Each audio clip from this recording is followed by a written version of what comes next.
remember for your first rank, there's a few key phrases here you'll see on your grading material.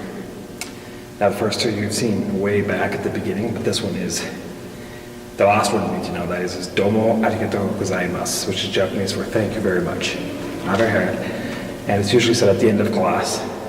You'll see it probably more when you're visiting other dojos, but not so much in ours because, well, we've done away with the Buddhist.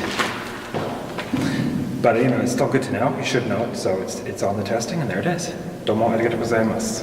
Thank you very much. Okay, I'm going to show a couple rolls. Kemi again. It's getting colder. Remember to dress appropriately. It's like 0 degrees here today, so it snowed last night.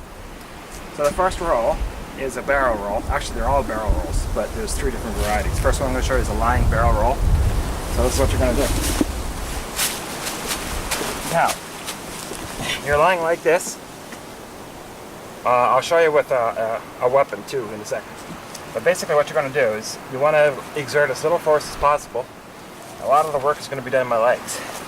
So, if I'm going to roll that way, here's what you're going to do. You're going to keep this foot as low to the ground as possible. Don't lift it up. You're going to cross it across like that. And you're going to let the weight pull you over. And you're going to keep looking that way. And then to go on your stomach, you do almost the same thing. You're going to go like this. Don't do this. Same as when you're on your stomach. Don't go like this.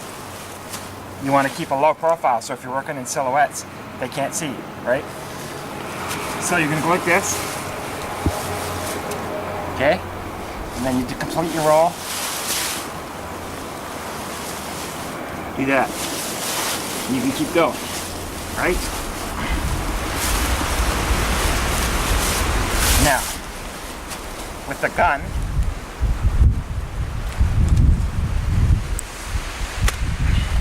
this is when you might use this. Okay? So you're shooting someone, you don't take your eyes off of them. Don't let the weapon come away from your opponent. So you're going to do this, right?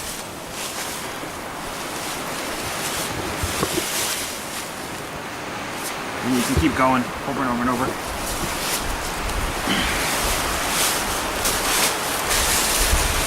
That way you keep a low profile to the ground. If you're on a horizon or if you're in a silhouetted area, they're not going to see you popping up as you move. You're always watching downrange, and you always have the weapon pointed downrange as well. Okay.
Okay, this next one is a kneeling barrel roll.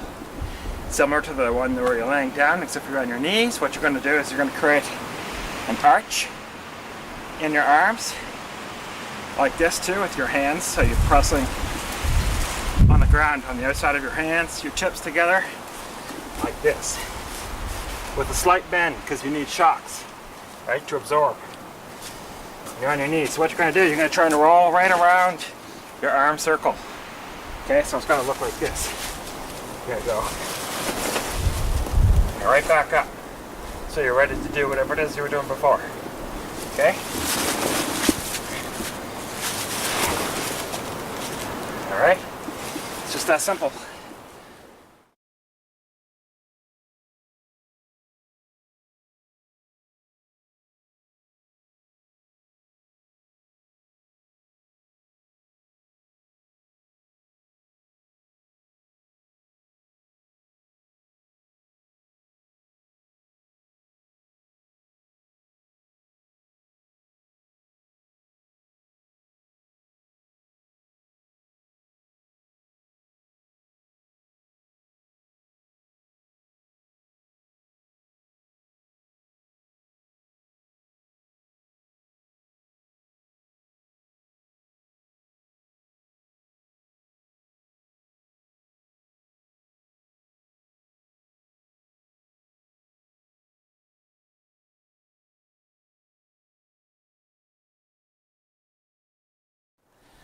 And this last one for barrel rolls is called a Shizen barrel roll, or Shizen style barrel roll. So you're gonna, it's almost the same as the other one. Bend, flex in your elbows. You don't necessarily have to do this time because you're not gonna roll the same way. So what you're gonna do, if I'm gonna roll that way, this leg is gonna shoot out straight, the same leg I'm going onto, like that. So you're going to lose your balance and start the roll. At the same time, I'm going to get this hand out of the way. You're going to shoot it through here. Okay? At the same time as your leg goes out. Then you're going to go down. So it's going to look like this.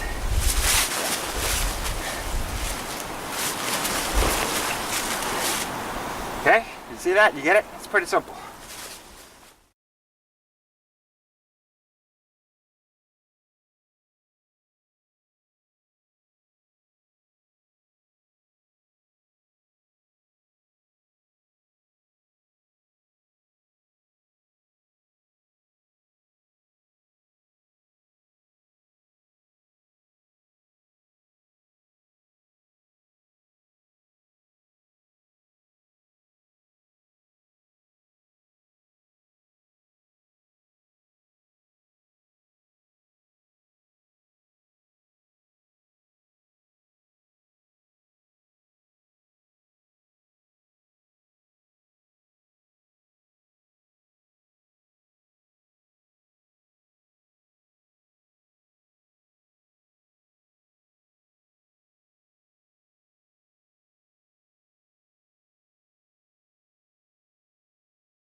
Alright, one of the things about training outside or as a ninja, discomfort is a friend. Comfort, as you would say, it has no place. Okay, look at this. I'm here training outside, I'm soaked, I'm freezing cold, I can't feel my knees. But such is the way, you have to sacrifice comfort to get jobs done. If you're worried about getting dirty, maybe you shouldn't be studying ninjutsu. Okay, it's going to be a dirty job. It's going to be rough. You're going to get things like this. You're going to get hurt. You're going to get dirty. You're going to get cold, and you're going to be uncomfortable. But that's the price to pay, right? To save your family, to save yourself. This is reality right here.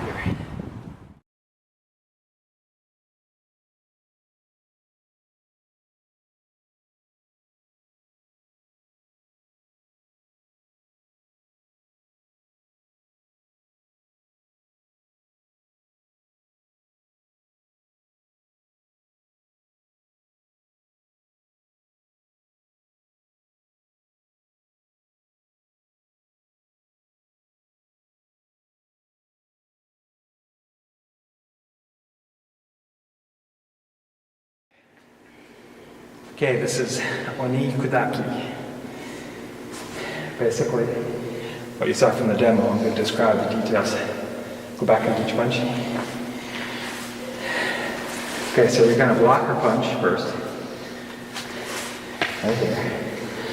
Then you're going to, this hand's going to stay here and go onto the inside of her arm. This one's going to come up underneath just past her elbow as you're stepping through. Then you're going to clasp your hands together like this. Don't do this or anything else.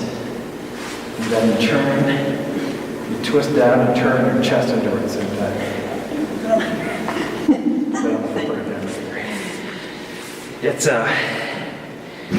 It's known as a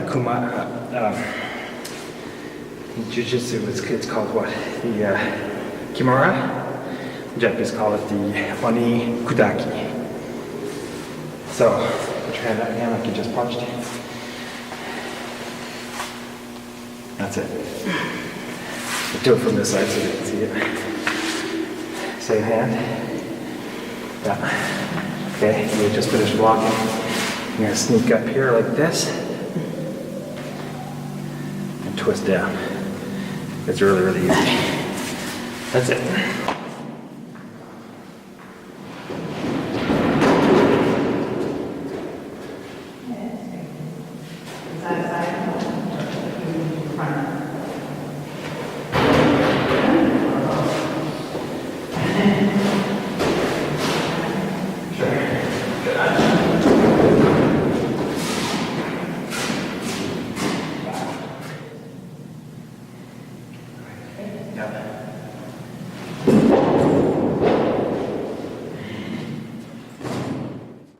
If you're surprised and pushed backwards while sitting on a chair, there's a few things to remember. One, lean forward with your body, because if you don't, when you hit the ground, you're going to have some serious whiplash. Second thing is use your hands, and you can still hit the ground as if you're doing a backwards breakfall. And the third thing is to tuck your feet back so that when you do hit the ground, you can swing them up to continue the momentum and you can complete your roll. If you don't do this properly, you're going to find when you practice this is going to hurt a lot if you don't do it right. The absolute most important part to remember is to lean forward as you're being pushed backwards. The first one to the fourth one. The last one's not so much. So, ka, or ku, I meant to say, the last one, represents void, nothingness, emptiness, space. For that reason, it's very different to the other elements. You think of the elements of the earth, you know, earth, water, fire, wind. Void is nothingness, space, lack of element. So it's very different. This is going to be the big one, like this. Okay? So what you're doing, you're actually going to incorporate kick and a distraction, which is where the ku comes in.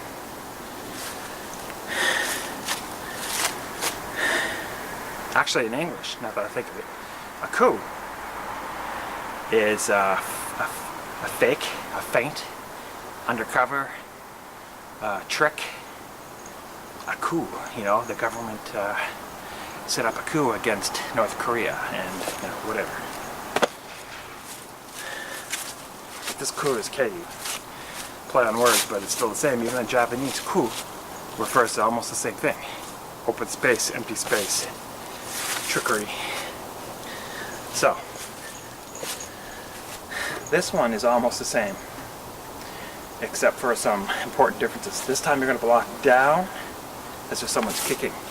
Okay, so you're going to move the same. Okay, kick comes in this time. Scoot down.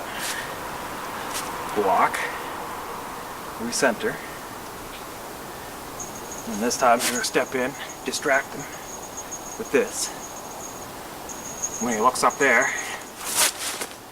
you're going to kick. And it's a stomp kick. A stomp kick basically is you're going to spring load your knee to your chest and then push it out.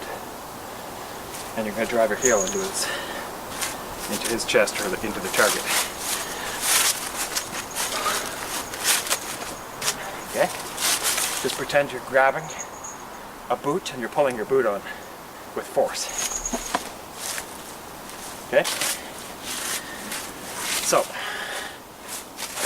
block the kick with the back side of your hand.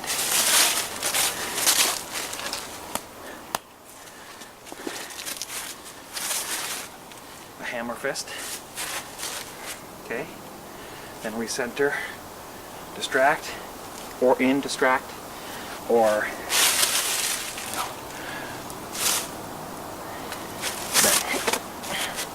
kick. Okay? So,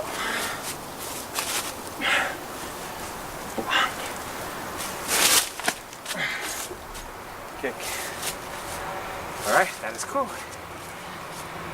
The movement of the feet are identical. Downward block. Downward block like this. Okay. Those are your 5 Kudai. So, if you're practicing this alone, you know, like if you're going to do like a 2-hour turning session, just do 5 times per side of all 5 of them. And then do 10 times per side if you're doing like 3 hours instead. It's great cardio. You're going to be out of breath until you build up that tolerance. Focus more on form at first. You should not be concerned about speed. You should not be concerned about power. You should not be concerned about accuracy of where you're hitting. What you want to focus on the most is form, how it looks and feels. Okay? Now, keep in mind you would never really do these in real life in a fight. This is a training aid only. There would be some modifications if you're doing this in a real street fight, okay? So, focus on your form and how it feels and looks. Videotape yourself, photograph yourself, review it, and it helps to watch the Kudai, someone else doing it over and over and over, because then you mentally imprint what it should look like. And then you will begin to copy. There's lots of Hatsumi videos for his senior students in Japan online. Because you're taking this course, I will help you. We can Skype or send me video clips and I will correct you. And I can send you video clips of our class doing them so that you can watch everybody and myself doing them 5 times or 10 times per side. And then you will slowly begin to find your niche and you'll fit right in. Alright.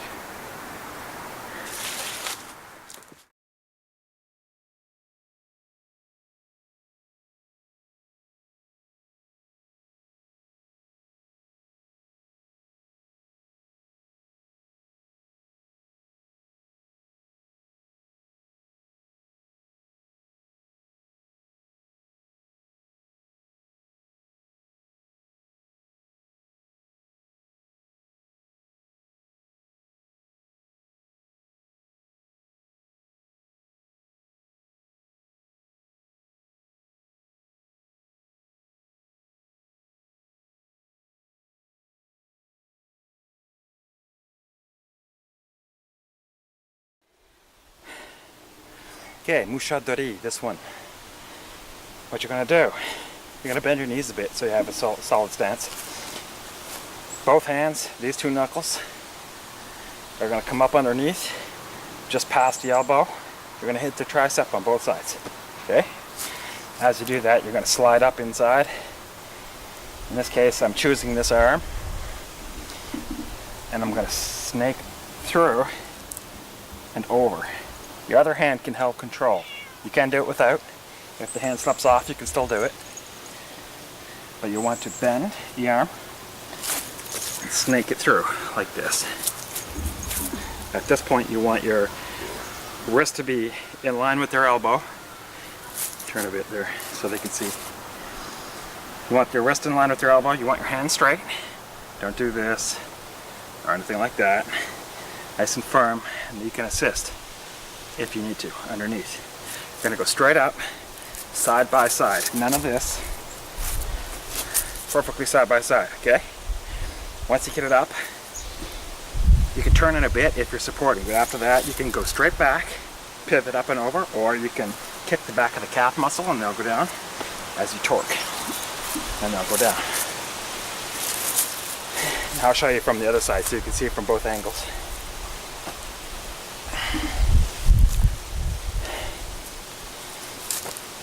So up, that alone will paralyze their arms if you do it hard enough. Okay, just like this. You see that? Step back a bit there. Now kick the leg out. Down.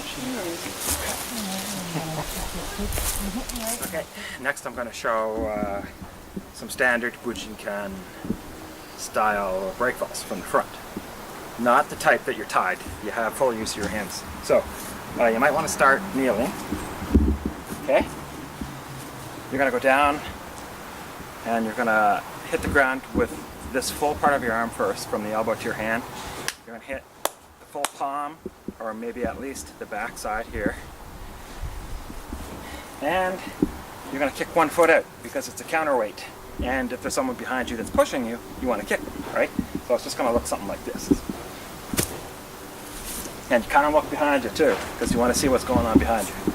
So if I'm kicking with this foot, you're going to look that way. If I'm kicking with my left foot, you want to look to the left.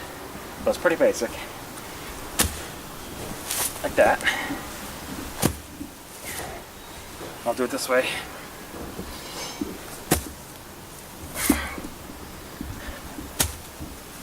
After that, you might want to progress to squatting, like that. Then you just fall forward and you do the same thing. So you're going to go like this.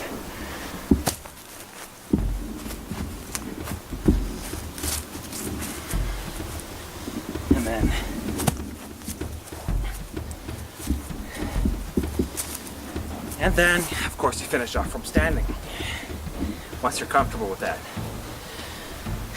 Now you can do this on any terrain, grass, pavement, cement, indoor tile, you know.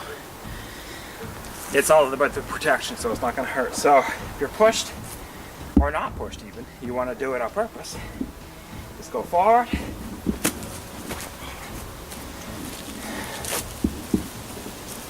Same as on the other side. Actually, I'll come towards you this time. So, someone's pushing you.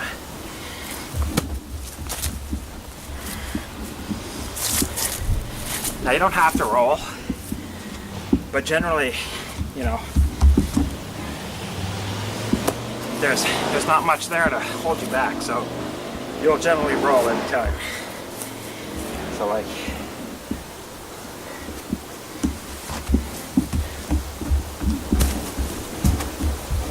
you almost kind of have to.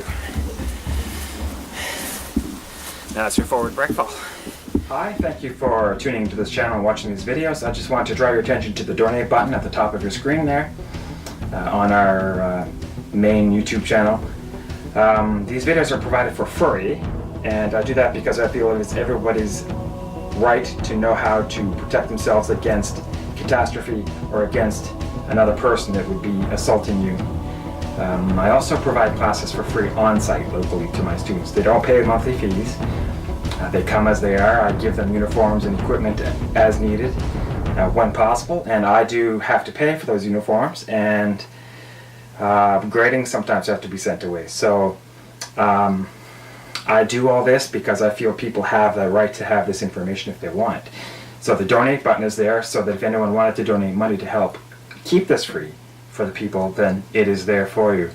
Any donations will be issued receipts, and they are completely tax deductible as a non-profit organization as well. So we thank you, and if you feel led to do that, thank you very much.